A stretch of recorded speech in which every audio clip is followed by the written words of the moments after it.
Welcome to Spirit Check. This is the EM Fields RadAware RF detection meter. So basically this is a really high-end piece of kit. Comes with a nice neat little carry pouch and instructions. Yeah, I like their meters because you can turn the sound on and off. It's really good to have an audible representation of the readings. So basically the range is 200 MHz to 6 GHz. Not many people use RF meters for ghost hunting. In fact, I don't think I've seen any. We have been using these for ghost hunting ourselves for years. Spirits not only give off static electricity and electromagnetic fields, they also give off radio frequencies. So it's a really good meter to have. Like I say, we can turn the sensitivity up and down and the sound on or off.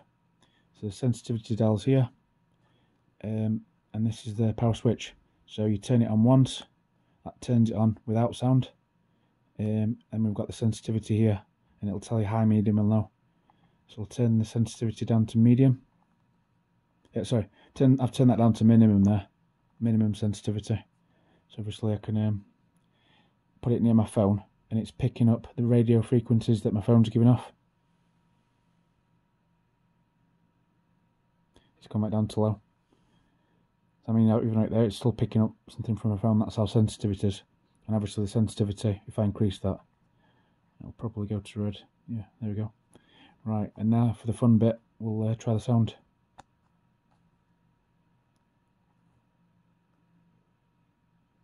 Just turn it off and on. There we go. Right, so you can audibly hear the radio frequency being picked up now.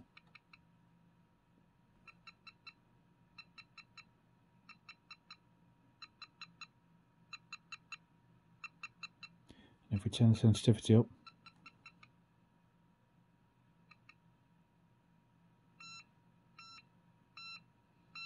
so that's detecting high amounts being picked up from the phone now. Yeah, it's a really good meter to have. I'd be using it alongside a static detector like a REM pod and also an EMF meter, because if you're starting to get activity and multiple different types of sensors are triggering, it's going to be more accurate if you're going to judge it as paranormal than with just one type of meter. So thanks for watching. If you're interested in one of these, I'll leave a link in the video description.